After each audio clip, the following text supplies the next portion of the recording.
नमस्कार, good morning all of you. मैं Naresh Kumar Kaushik, assistant professor, Rajasthan शिक्षा महाविद्यालय ब्रह्मपुरी जयपुर, यूनिवर्सिटी ऑफ राजस्थान। दोस्तों, सबसे पहले तो आज 22 अप्रैल विश्व पृथ्वी दिवस की आपको हार्दिक शुभकामनाएं। और मैं आशा करता हूं कि हम एक संकल्प करें कि हर साल हम जितना हो सके कम से कम एक पेड़ जरूर लगाएं, और पेड़ जरूर लगाना ही नहीं, इसके साथ ही साथ उसका पोषण भी करें। इसी उम्मीद के साथ पुनः आपको विश्व पृथ्वी दिवस की हार्दिक शुभकामनाएं। आज हमारा टॉपिक है NCERT ही 2009 यानी national curriculum of framework teacher education. राष्ट्रीय पाठ्यचर्या संरचना शिक्षक शिक्षा। जैसा कि हम सब जानते हैं, प्राचीन काल से ही शिक्षक को एक उच्च दर्जा समाज में प्राप्त है। शिक्षक के कार्य के द्वारा, शिक्षक के दायित्व के द्वारा ही बुद्धिजीवियों ने, श्रेष्ठ लोगों ने शिक्षक को एक महत्वपूर्ण सम्मान प्रदान किया है। आज जैसा हम देख पा रहे हैं, प्राचीन काल में शिक्षक शिक्षा की स्थिति जो थी और वर्तमान में जो स्थिति है उसमें काफ़ी अंतर हमें देखने को मिल रहा है। जैसा आज हम आधुनिक काल की अगर बात करते हैं, वर्तमान समय में जो शिक्षक शिक्षा है उसको हम, जैसा अब कोरोना वायरस की महामारी ने विश्व को जकड़ रखा है, इस समय का सदुपयोग करने के लिए शिक्षकों को लगा कि क्यों ना हम अपने बच्चों को इस समय का सदुपयोग करना सिखाएं, अपना जो नॉलेज है उनके लिए पहुंचाएं। तो हम शिक्षक का दायित्व समझते हुए शिक्षण की जो नई तकनीक है, जैसे यूट्यूब पर अभी हम वीडियो अपलोड कर रहे हैं, एजुकेशनल वीडियो यूट्यूब पे जारी हो रहे हैं, ऑनलाइन क्लासेस चालू हो रही हैं। ऐसी जो नई तकनीक है वर्तमान समय में हम काम में ले रहे हैं, ये आपके लिए सबसे अच्छा नवीन टेक्नोलॉजी का उदाहरण है। प्राचीन काल में ऐसा नहीं होता था। गुरुकुल आश्रम व्यवस्था होती थी, उसके अंदर गुरु अपने शिष्यों को खुले आसमान के नीचे शिक्षा प्रदान करते थे। और वर्तमान समय में नवीन तकनीकों का उपयोग करने के बाद में भी हम शिक्षक शिक्षा में जो शिक्षा का महत्व है उनको हम नकार नहीं सकते।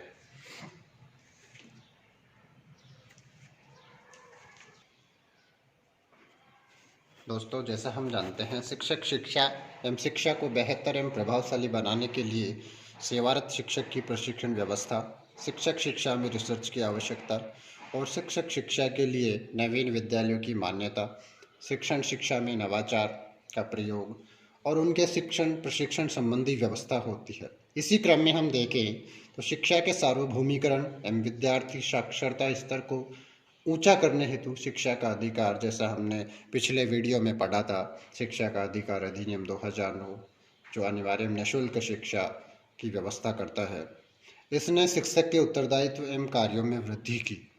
शिक्षक को अपने कार्यों को प्रभावपूर्ण बनाने एवं कर्तव्यों के निर्वाह हेतु एक पाठ्यक्रम की आवश्यकता अनुभव किया गया, जो कि वर्तमान समय के अनुकूल शिक्षा के उद्देश्यों को प्राप्त करने के साथ साथ ही शिक्षक शिक्षा को गुणवत्तापूर्ण बना सके।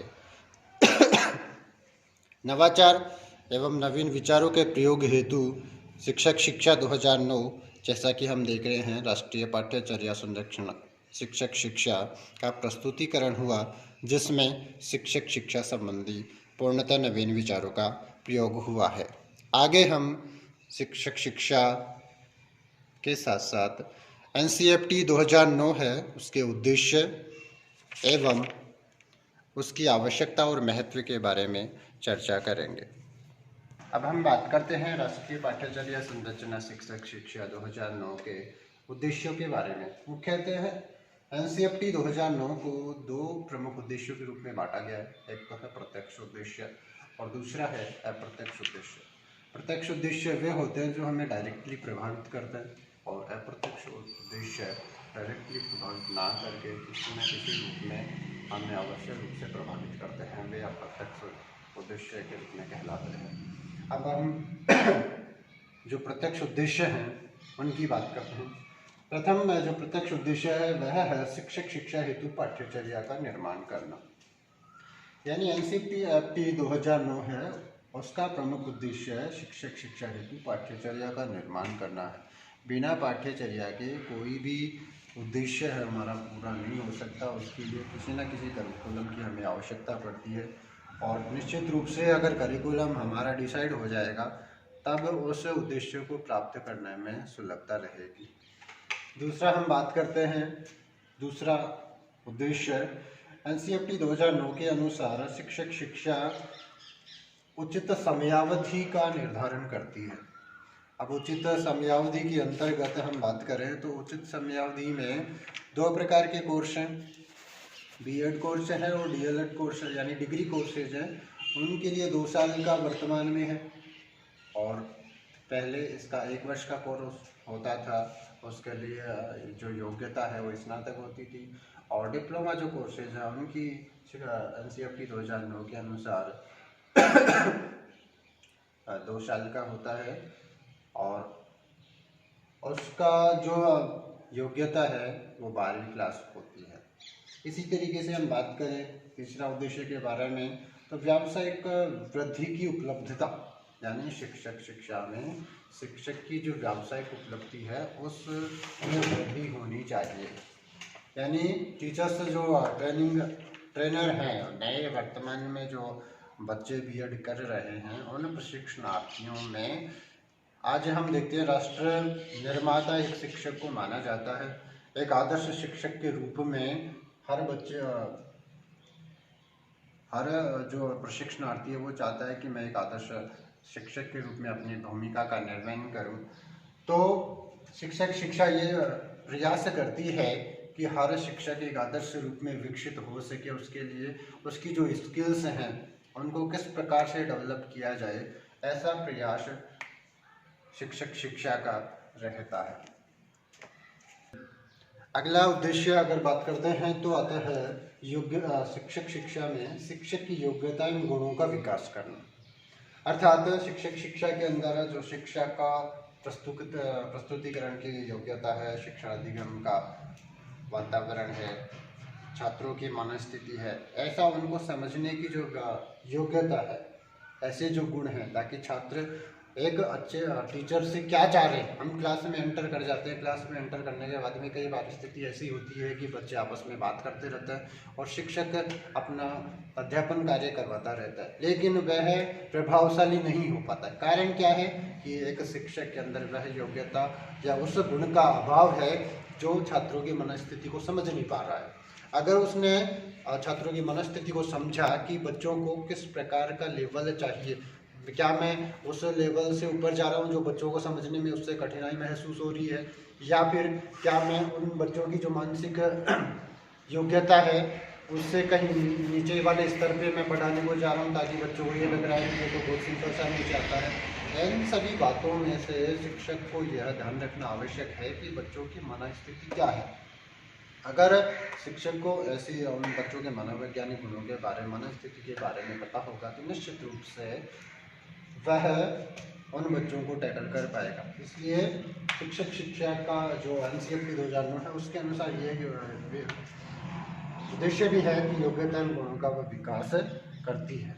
अगली हम बात करते हैं तो शिक्षा का क्रमबद्ध प्रस्तुतिकरण के बारे में इसका उद्देश्य कहता है और इसमें साफ वर्णित भी करा गया है कि क्रमबद्ध प्रस्तुतिकरण के अंतर्गत शिक्षक को यह चाहिए कि वह अपनी क्लास को बिल्कुल सिस्टमेटिक रखे।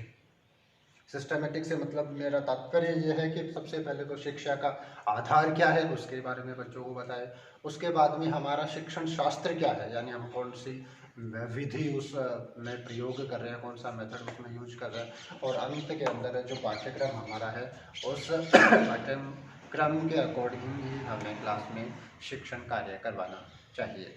अगला हम उद्देश्य की बात करते हैं तो शिक्षक को सामाजिक कार्यकर्ता के रूप में होना चाहिए। यानी प्रारंभिक शिक्षा की अगर बात करते हैं तो एक अध्यापक का जो संबंध होता है सीधा सीधा अभिभावक से, बच्चों से उनमें आत्मीयता बहुत ज़्यादा होती है। आत्मीयता की अगर बात करें तो आपने देखा होगा, उदाहरण के तौर पर एक टीचर सर या मैडम किसी भी बच्चे को कोई बात अगर बता देती है और घर वाले यानी मम्मी पापा गार्जियंस उससे चीज़ या वस्तु के बारे में कुछ अलग मैटर अगर उसको बताते हैं तो वो प्राथमिक रूप में शिक्षक को ही सही मानता है। यानी हमने कह दिया कि भारत महान है तो भारत महान है, गार्जियंस अगर कुछ कह रहे हैं तो उनकी बात को ज़्यादा विश्वसनीय नहीं मानेगा, जबकि शिक्षक के ऊपर बालक ज़्यादा विश्वास करता है। इसलिए शिक्षक के अंदर एक सामाजिक कार्यकर्ता के रूप में अपने आप को योग्यता डेवलप करनी होगी कि किस प्रकार से जो अभिभावक होते हैं उनको वो अच्छे से टैकल कर पाए, अभिभावकों की स्थिति क्या है, उनके मन में क्या है, ये सारी जो अपने विचार विनिमय हैं उनको वो आदान प्रदान कर सके। उसके लिए NCERT 2009 इस उद्देश्य के रूप में व्यवस्था प्रदान करती है। अगला उद्देश्य की हम बात करते हैं तो अगला उद्देश्य है शिक्षक का एक विचारक के रूप में होना। और निश्चित रूप से हमारा हिंदी की दृष्टि से हम अगर मानते हैं तो साहित्य भी ये कहता है कि मनुष्य के अंदर जो विचार की शक्ति है, जो बोलने की शक्ति है, वो अपने आप में परिपूर्ण होनी चाहिए। जब तक वह परिपूर्ण है, विचार है हमारा, वो शब्द जो भंडार है वो हमारी एक महत्वपूर्ण शक्ति के रूप में, एक हथियार के रूप में शिक्षक के पास में अत्यंत होना आवश्यक है। तो विचारक के रूप में अगर हम बात करते हैं तो दार्शनिक जो विचारधाराएं हैं उसमें शिक्षण प्रक्रिया में समावेश होना चाहिए। छात्र के द्वारा जो शिक्षक के अनुदेशों का पालन करना है वो भी इसके अंदर सम्मिलित किया जा सकता है। अगला है शिक्षक को एक मनोवैज्ञानिक के रूप में, यानी जो हमारी पेडागोजी है वो भी ये कहती है कि शिक्षक शिक्षा के अंतर्गत शिक्षक को एक मनोवैज्ञानिक होना चाहिए। और जहाँ हम मानते हैं कि मनुष्य अपने आप में, हर प्राणी एक फिलोसफर है, अब उसका एक अपना अलग दर्शन होता है, वैसे ही मनोवैज्ञानिक भी होता है, उसका अपना एक मनोविज्ञान होता है।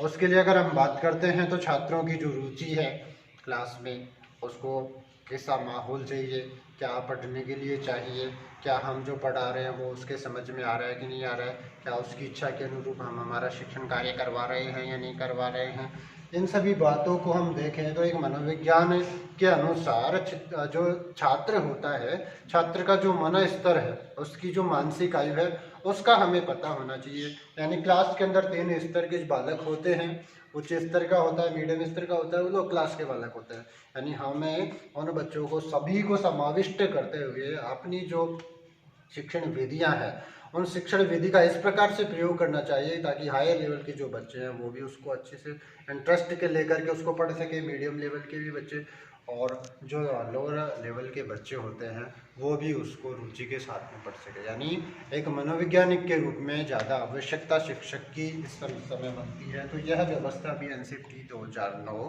प्रस्तुत करता है। अगला हम बात करें ज्ञान के स्रोत के रूप में, यानी शिक्षक शिक्षा एवं समाज के निर्माण के साथ साथ में राष्ट्र का जो निर्माण है वो माना गया है। इसलिए NCERT 2009 ने शिक्षक के जो ज्ञानात्मक विकास है उस पर अधिक बल दिया है। इसके अंतर्गत मनोविज्ञान, बाल विकास और सामाजिक विकास है, पाठ्यक्रम क्रियाएं, को करिकुलम एक्टिविटी जिसको हम जानते हैं, और अनेक प्रकार के जो दार्शनिक विचारधाराएं हैं उसको ज्ञान के रूप में सम्मिलित किया जा सकता है। छात्र एवं अभिभावक की जो संतुष्टि है उसको प्रदान करने के लिए सबसे बेहतर जो राष्ट्र का निर्माण करता शिक्षक है वह इसको करने में समर्थ होता है। इसलिए यानी अथाह जो ज्ञान का भंडार है, अपनी जो टेक्निक है उनको तो होना ही होना चाहिए पारंगत, लेकिन तो टेक्निक कब काम में ले सकता है जब उसका शब्द भंडार, उसका जो ज्ञान का स्रोत है, जिस सब्जेक्ट का वह ज्ञाता है। मान लीजिए मैं भूगोल का विषय मेरा भूगोल है और तो जरूरी है कि भूगोल विषय के अंतर्गत मेरा पारंगत होना अति आवश्यक है। जब तक ज्ञान विषय का एक शिक्षक के पास में नहीं होगा तब वह चाहे किसी प्रकार के शिक्षण विधि अपना ले और वो अपने लेक्चरर को प्रभावशाली नहीं बना सकता। यानी शिक्षक शिक्षा जो राष्ट्रीय पाठ्यचर्या संरचना शिक्षक शिक्षा है NCERT है, वह यह व्यवस्था करती है कि ज्ञान के स्रोत के रूप में भी शिक्षक को पारंगत होना चाहिए। और हम प्रत्यक्ष जो उद्देश्य की बात कर रहे थे और अंतिम उद्देश्य की तरफ चलते हैं। अंतिम उद्देश्य हमारा कहता है कि शिक्षक को निर्देशनकर्ता एवं परामर्शकर्ता के रूप में होना चाहिए। यानी 10वीं क्लास के बाद में जब 11वीं क्लास के अंदर बच्चा जाता है तो सबसे जो मोटी समस्या आती है वो उसके समस्या के रूप में सब्जेक्ट का चुनाव करना होता है, यानी कौन से विषय का मैं चयन करूं 11वीं क्लास के अंदर, कौन सा विषय मेरे लाइफ के लिए अच्छा रहेगा, यानी आगे कौन से सब्जेक्ट का स्कोप है, कौन से में मुझे नौकरी मिल सकती है, रोजगार मिल सकता है, या मैं अपने ज्ञान क्षेत्र को बढ़ा सकता हूं। ऐसे कई प्रकार के प्रश्न होते हैं। उन सब में विषय के चयन की आवश्यकता बच्चे को होती है, और उसी समय जो निर्देशन करता होता है वो शिक्षक निर्देशन कर्ता के रूप में होता है, ताकि उसको समय पर बच्चे को गाइड कर सके, यानी उसका जो मानसिक लेवल है, उसकी योग्यता है, उसके हिसाब से बच्चे को वह निर्देशित कर सके, उसको अपना परामर्श प्रदान कर सके, ताकि वो उसको विषय के चयन में आवश्यकता के साथ साथ में सर्वसुलभता प्रदान हो सके। उसमें हम बात करते हैं अब एनसीईआरटी की जो अप्रत्यक्ष उद्देश्य हैं, जो कहीं ना कहीं किसी न किसी रूप के अंदर हमें प्रभावित करते हैं। आइए हम चर्चा करते हैं प्रथम उद्देश्य के रूप में। फर्स्ट है छात्रों के सर्वांगीण विकास का उद्देश्य, यानी शिक्षक शिक्षा के अंतर्गत जो राष्ट्रीय पाठ्यचर्या संरचना शिक्षक शिक्षा है, उसमें इस बात का ध्यान रखा गया है कि छात्रों का सिर्फ हम शैक्षिक दृष्टि से विकास ही नहीं करें, उसका चारित्रिक विकास भी कक्षागत शिक्षण के अंतर्गत होना चाहिए, उसका मनोवैज्ञानिक विकास भी होना चाहिए, एक विचारक के रूप में भी उसका विकास होना चाहिए, उसका अपना फिलोसॉफी का भी विकास होना चाहिए, यानी सर्व तरीके से सभी तरीकों से छात्र का विकास हो। इस दृष्टि से यह उद्देश्य के रूप में मुख्यतः माना जाता है। दूसरा, अगर हम बात करते हैं तो शिक्षण अधिगम की प्रभावशीलता का जो उद्देश्य है वह मुख्य रूप से इसमें आता है, यानी एक शिक्षक ने क्या पढ़ाया है, उसकी जो टीचिंग है कितनी बच्चों को समझ में आई है, यानी उसकी जो प्रभावशीलता है। मैंने मान लीजिए मैंने आप बच्चों को कुछ पढ़ाया और वो बच्चों के 100% तक समझ में आया, या 70% समझ में आया, या फिर 50% समझ में आया, या फिर बिल्कुल ही समझ में नहीं आया। अगर बिल्कुल समझ में नहीं आया तो इसका मतलब है कि मेरी जो टीचिंग है वो इफेक्टिवनेस नहीं है, और अगर 100% समझ में आ रहा है, इसका मतलब है कि जो मैं जिस मार्ग पे चल रहा हूँ, जिस विधि का मैं उपयोग कर रहा हूँ, वो पूर्णतः क्लास के जो शिक्षक माहौल है उसके अनुरूप सही है, यानी मेरी जो शिक्षण अधिगम की प्रभावशीलता है वो कहाँ तक बच्चों को प्रभावित कर रही है। अगला हम बात करते हैं शिक्षक की सामाजिक अपेक्षाओं की पूर्ति का उद्देश्य, यानी बच्चों के अंतर और समाज में हम देखते हैं कि बच्चों छात्र निर्माता, समाज निर्माता, यहाँ तक कि राष्ट्र निर्माता की का जो दायित्व है वह शिक्षक के कंधों पर होता है। समाज में एक अच्छे पोस्ट पर अगर हम जानते हैं, सर्वोच्च पद पर अगर आसीन होता है, तो समाज की नज़रों में एक शिक्षक का पद होता है। तो उसका उद्देश्य होता है कि जो सामाजिक अपेक्षाएं उनसे जुड़ी हुई हैं, आज के दौर में अगर हम देखते हैं तो शिक्षकों की ड्यूटी, चुनाव हो गई तो शिक्षकों की ड्यूटी लगती है, जनगणना अगर करवानी है सरकार को तो शिक्षकों की ड्यूटी लगती है, अभी कोरोना वायरस चल रहा है इसमें अगर सर्वे का काम हो रहा है तो भी वो शिक्षक कर रहे हैं, यानी हर प्रकार से सामाजिक सरोकार में शिक्षक का महत्वपूर्ण योगदान होता है। तो शिक्षक को चाहिए कि वह एक सामाजिक कार्यकर्ता के रूप में सामाजिक जो अपेक्षा है उन पे खरा उतरने के रूप में बिल्कुल सक्षम होना चाहिए। अगला हम बात करते हैं बाल केंद्रित शिक्षा का उद्देश्य। वर्तमान में जो समय है, वर्तमान समय के अंदर जो शिक्षा है वो बाल केंद्रित है, यानी बच्चे के ऊपर सारा फोकस होता है, जैसा बच्चा चाहेगा वैसा टीचर उसको देने का प्रयास करता है। प्राचीन समय में क्या होता था, गुरु अपना वाचन करता था और शिक्षक बच्चा बालक जो होता था वह शिष्य अपना श्रवण करने का काम करता था, मानी सुनता था। आज के समय में बच्चे की क्या डिमांड है, बच्चा क्या चाहता है, उसको शिक्षक देने का प्रयास करता है, यानी बाल केंद्रित जो शिक्षा है उसके ऊपर शिक्षक बिल्कुल पारंगत होना चाहिए। बच्चे का क्या मनसा है, उसको क्या चाहिए, वो अगर हम देंगे तो बच्चे के लिए संतुष्टि होती है। अगला हम बात करते हैं उचित मूल्यांकन की, जो वर्तमान समय में महती आवश्यकता है। अभी थोड़े दिन पहले पिछले प्रीवियस 2-3 साल पहले की अगर बात है तो, या हम ताज़ा की बात करते हैं करंट में, जो उचित मूल्यांकन की दृष्टि है वो बिल्कुल सही नहीं है, यानी जो पहले से चलता आ रहा था वो वैसे कि वैसे अब मूल्यांकन की स्थिति है। बोर्ड की क्लासों में अगर देखते हैं तो भी वही बात है, विश्वविद्यालय स्तरीय जो परीक्षाएं होती हैं उसमें भी वही अगर हम देखने होते हैं, पिछले दिनों की बात है जो भूगोल विभाग था, वहाँ पर कॉपियों को चेक करने के अंदर धांधली का आरोप लगा हुआ था। और उस समय अब अगर हम बात करते हैं आज के परिप्रेक्ष्य में, तो क्या वो उचित मूल्यांकन का जो तरीका था क्या वो सही था? यानी एक लेक्चरर के पास में कॉपियाँ जांच के लिए, मूल्यांकन के लिए आती है, वो अपने जो शिक्षक होते हैं उनको प्रदान कर देता है और वो कॉपियों का बंडल वापस जा करके विश्वविद्यालय में जमा हो जाता है। क्या ऐसा जो मूल्यांकन हो रहा है क्या वो सही मायने में सही है? नहीं। तो इसलिए एनसीईआरटी जो व्यवस्था करता है कि उचित जो मूल्यांकन है वो अच्छे ढंग से होना चाहिए। अगला हम बात करते हैं तर्क के चिंतन के रूप में विकास, यानी तर्क जो और चिंतन होता है उसका विकास बच्चों के अंदर भी होना चाहिए और शिक्षक में तो मुख्य रूप से होना ही होना चाहिए, क्योंकि जितनी तर्क शक्ति होगी, जितनी वैचारिक शक्ति होगी शिक्षक की तीव्र होगी, वह अपने बच्चों को उसी हिसाब से मोटिवेट कर पाएगा। अगला हम बात करते हैं प्रभावी शिक्षण अधिगम की व्यवस्था, यानी हमारा जो शिक्षक होता है, शिक्षक का जो शिक्षण कार्य है वो प्रभावी होना चाहिए, बच्चों को समझ में आना चाहिए। इस प्रकार की व्यवस्था भी एनसीईआरटी प्रदान करता है। और अंतिम उद्देश्य रूप में हम बात करते हैं पर्यावरणीय मूल्यों का उद्देश्य, जिसमें आज के समय में हम देखते हैं कि पर्यावरणीय क्षति कितनी हो रही है। मनुष्य अपने स्वार्थ के लिए पेड़ पौधे काटता रहता है, नदियों को प्रदूषित करता रहता है, यानी कुल मिलाकर के अपनी स्वार्थ को सिद्ध करने के लिए कितना नुकसान पर्यावरण को हो रहा है वो सोचता नहीं है, और उसका प्रतिफल है कि हमें देखने को मिलता है। तो जैसा मैंने शुरू में कहा था कि आज पृथ्वी दिवस है, और पृथ्वी दिवस पर मुख्य रूप से सबसे अधिक अगर हमारे पर्यावरण को प्रदूषित होने से बचा सकते हैं तो वो पेड़ है। तो हमें पर्यावरणीय मूल्यों का उपदेश देना चाहिए, वसुधैव कुटुंबकम की भावना बच्चों के अंदर डेवलप करनी चाहिए, अधिक से अधिक पेड़ लगाना चाहिए। पूरा पृथ्वी को, हम वेदों में भी कहा गया है कि वसुधैव कुटुंबकम, पूरी पृथ्वी हमारी पूरी वसुधा है, वो हमारा परिवार है। सब धर्म संभाव की हम बात करते हैं, परोपकार की हम बात करते हैं। तो ये सारे जो मूल्य हैं, पर्यावरणीय मूल्य हैं, इन पे हमें ध्यान देना की अत्यंत आवश्यकता है। उसकी व्यवस्था भी जो एनसीईआरटी 2009 करता है।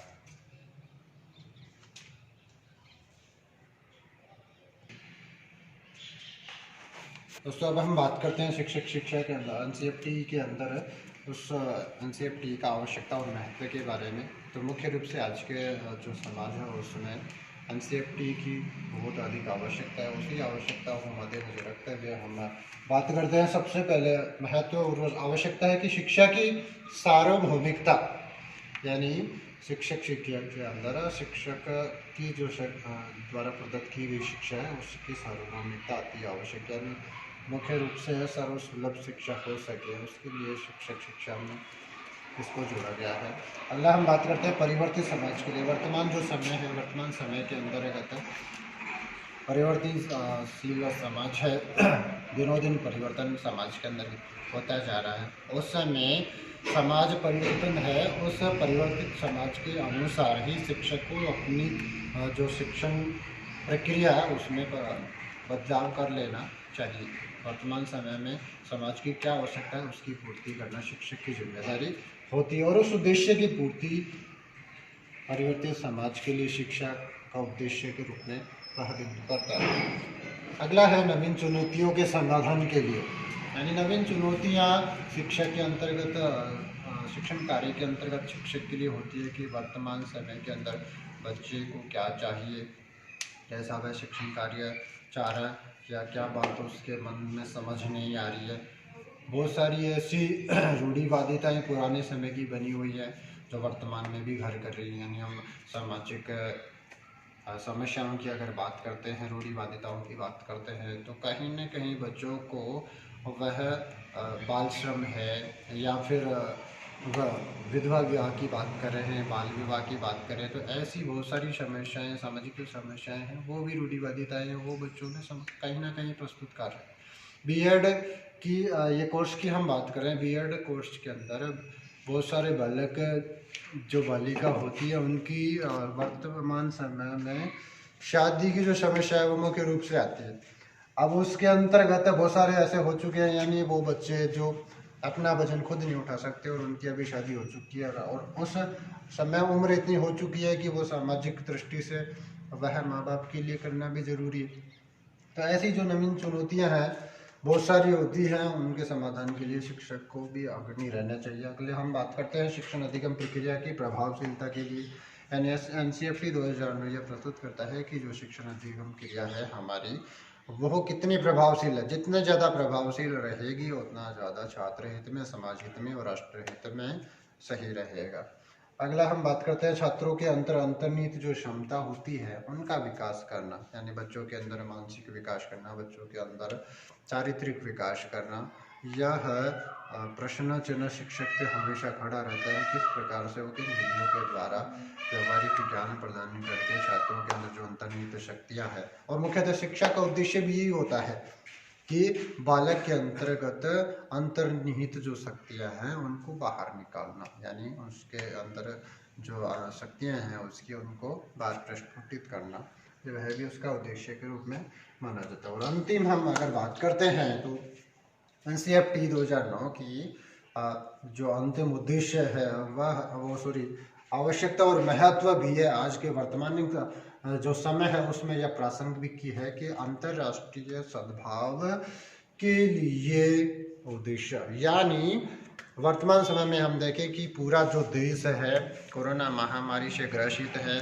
इस समय में संपूर्ण विश्व को इस समस्या ने निजात पाने के लिए एकजुट होकर के कोई वैक्सीन तैयार करनी चाहिए, लेकिन ऐसा वर्तमान समय में शायद हमें देखने के लिए नहीं मिल रहा है। फिर भी अगर हम बात करते हैं तो पुराणों में, वेदों में यह वर्णित है कि वसुधैव कुटुंबकम, पूरा पृथ्वी हमारा परिवार के रूप में है।